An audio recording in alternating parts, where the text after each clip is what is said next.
They fought each other, survived a brutal obstacle course, and faced down things none of them understand.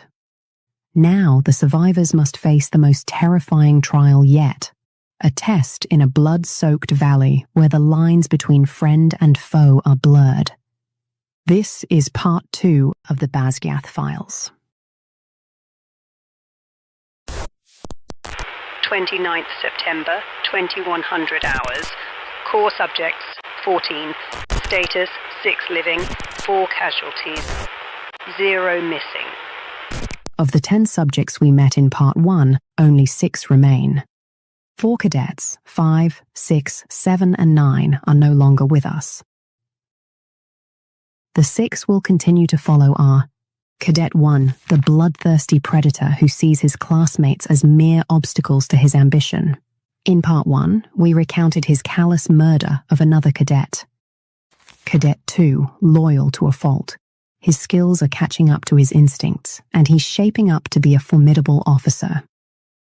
Cadet 3, the brilliant, steady leader. Cadet 4, she's sick and tired. She didn't want to be here, but she's survived trials no one expected her to pass. Call it luck or strategy, but something, or someone, is keeping her alive. Cadet 8, the one with the most experience. He flunked his first year, but he's stronger, smarter, and more prepared this year. Cadet 10, arrogant, aggressive, and a clear liability. He's somehow still standing, but his luck is about to run out. In the course of this episode, we'll introduce 4 new subjects, 4 new case files to pore over, 4 new faces in a brutal year of terror, betrayal, and inexplicable deaths. But we'll keep coming back to Cadet 4, because she's the one who saw it all. But before we get to their case files, there's a secret we need to reveal. In part 1, we highlighted a series of sudden illnesses, dizziness, weakness, freshmen vomiting mid-match. We identified the pattern. The incidents always coincided with Cadet 4's matches. We wondered how she poisoned her opponents and how she was getting away with it. We had our suspicions, but held back judgment until we became sure. Now, there's no doubt. It was her, Cadet 4. She's definitely the one who's been poisoning the cadets. No one else stood to benefit. Only her opponents suddenly fell sick. The question was never really who. It's obvious she did it. The real mystery was how.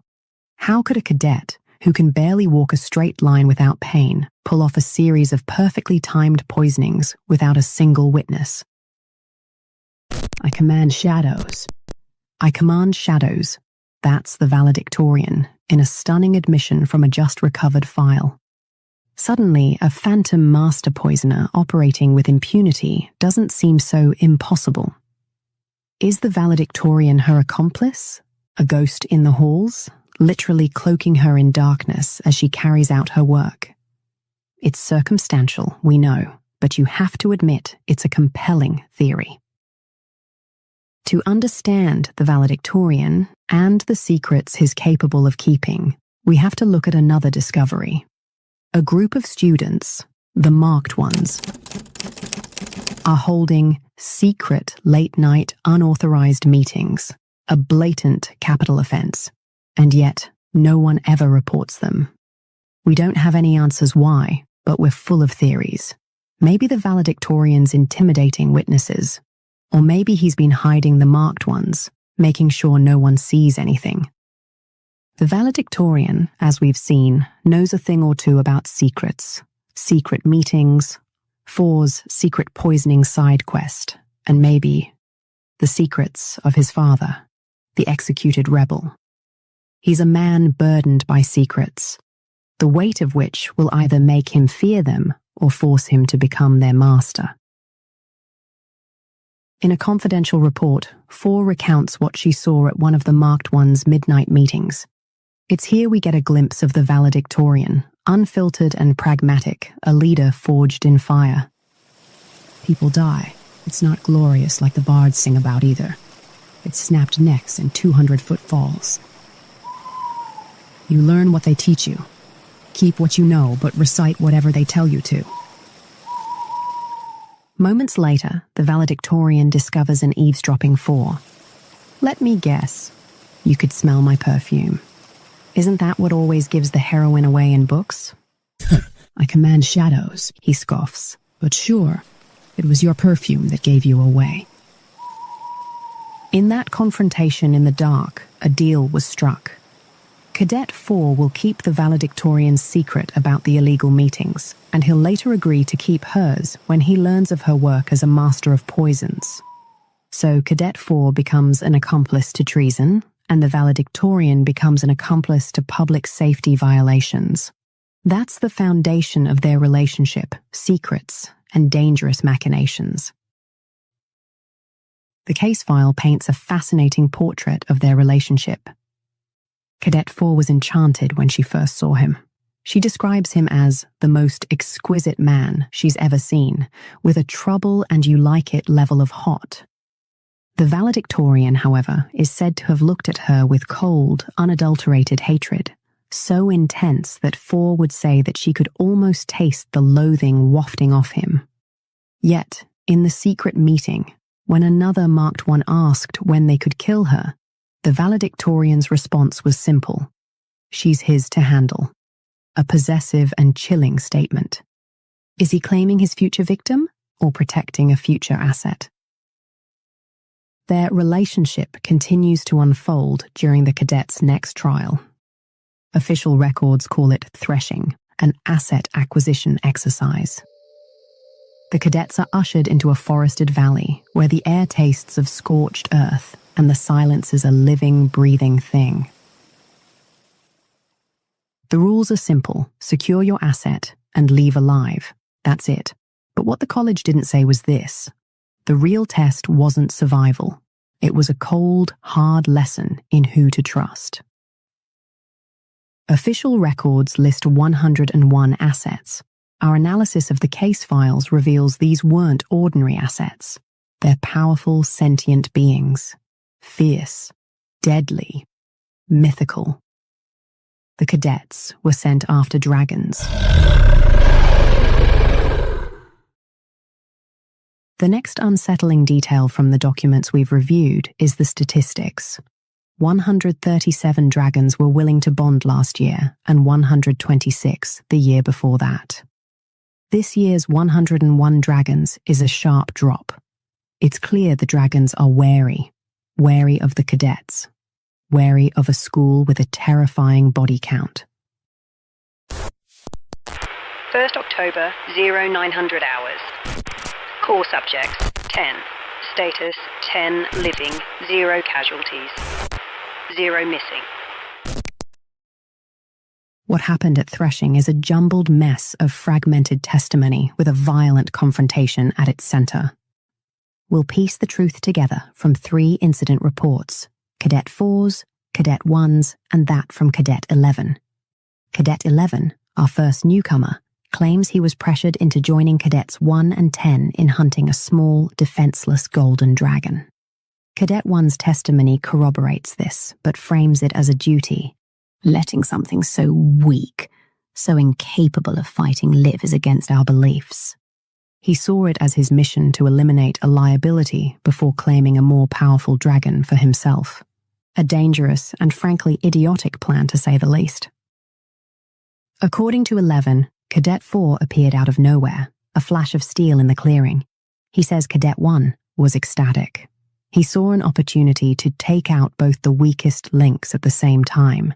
He drew his blade and moved in for the kill. He expected it to be easy. Surely 4 wouldn't fight back. But she drove a dagger deep into his shoulder. And Cadet 1, the predator, the killer from the mats, ran. He tucked tail and abandoned his men. Cadet 4's account fills in the blanks. She confirms she intervened, but she adds a critical detail 11 left out. The valedictorian was there, watching, alongside his huge blue dragon.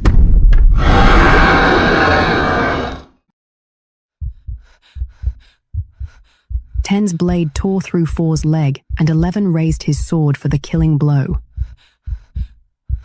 He didn't notice the sudden hush in the air. the way the light suddenly died. A massive shadow fell over the clearing, and the still air grew heavy. There was a flash of pure black and the sound of a blast. An overwhelming, searing, unnatural heat followed. In that single horrifying instant, Cadet 10 was gone. Nothing left but the smell of burned ash and fear. In the chaos, 4 knocks 11 out and leaves him unconscious on the valley floor. So, let's examine the facts of what happened. 1. Cadet 10 is dead, vaporized by a dragon. 2. Cadet 1 is wounded, but he's bonded to a small orange dragon, the size and stature a symbol of his failure. He'll need surgery on his shoulder, but there's no healing his wounded pride. 3. Cadet 11 is wounded, unbonded, and a loose end. 4. The valedictorian was present, a convenient observer who, according to 4's testimony, narrated the attack at a critical moment, allowing her to gain the upper hand. He broke no explicit rules, but his actions walked a razor's edge. And 5. Cadet 4 walks out of the valley with the small gold dragon and the giant black one that saved her life. A feat unheard of in the college's history. When they get back to the college, a private confrontation is witnessed by a handful of cadets. A fragmented report describes a visibly relieved unit leader greeting 4. He's said to have been horrified that she returned with 2 dragons. He's concerned that 4 will have to choose between them and urges her to choose the safest option, the small gold one. When he learns of the valedictorian's presence during the trio's attack, he explodes, accusing him of orchestrating the entire attack to use Cadet 4 for revenge against her mother. It's a damning accusation, but the valedictorian's reply, recorded in the file, is ice cold. And even if I had, he asks, would you really level that accusation knowing it would have been what saved the woman you call your best friend? When pressed about whether he would have broken the rules to save her, the unit leader's answer is a quiet, devastating no. Cadet 4 explicitly notes that the unit leader, her best friend since childhood, valued rule and order more than relationships, more than her. He values rules more than her life, remember that. Because just moments later, he's holding her face, whispering, I would do anything to save you, to keep you safe, before kissing her. Is he a man, hopelessly in love but torn by duty, or a man so bound to duty that he can't see when it's the wrong choice? But there's something else. 4's black dragon is mated to the valedictorians. Their life forces are now intertwined. As he later tells her, you die, I die. The valedictorian's past is tied to 4, and now so is his future. The valedictorian's seemingly endless trove of secrets continue to surface. Our files confirm he bears 107 scars on his back, 1 for each of the marked ones he swore to protect. His life is forfeit if any of them betray the kingdom. And now, his life is also tied to the daughter of his enemy. But what's 1 more scar to an already battered man? There's more to these 3. But to understand the full picture, we need to introduce the other players on the board. Let's open the case files on the rest of the new cadets. We're familiar with 11 and his unsuccessful hunt, so let's focus on the rest of the new cadets we mentioned, starting with Cadet 12. She's been with us since the beginning, but she's a ghost in the system. There's barely any paperwork in her case file, no redactions, just a blank slate. No history or mention of family. In this institution that's obsessed with bloodlines and records, we find a person with no past very suspicious. Next is Cadet 14, the Golden Boy. He's the standout of the freshman class. He had the fastest time during the Ninja Warrior obstacle course we covered in Part 1 and consistently ranks at the top of every challenge. He's a hero, but his file tells another story. A story of secret meetings, late-night escapades with the valedictorian, and allegations of a hidden agenda. There's a pattern and story with these meetings, and a picture is forming. Lastly, there's Cadet 13. Her file is damaged, but what we've salvaged points to a northern village and a deep, violent hatred for the marked ones. We've repeatedly mentioned them throughout this episode. So let's really dive in. Our investigation into them hit a wall until a single redacted name in 14's file led us to a 6-year-old execution order. Then suddenly, everything snapped into focus. The great betrayer, the valedictorian's father, wasn't executed alone. The parents of Cadet 14 and dozens of others were killed that day. They were charged with being rebels, and their children were all branded with a unique mark, a symbol of their parents' treason, and conscripted into this very college. Is this why 13 hates them? All of them, rebel children or loyalists, were sent to this college that trains the military and serves as a prison camp for the children of a failed revolution. 14's file gave us more insight into the marked ones.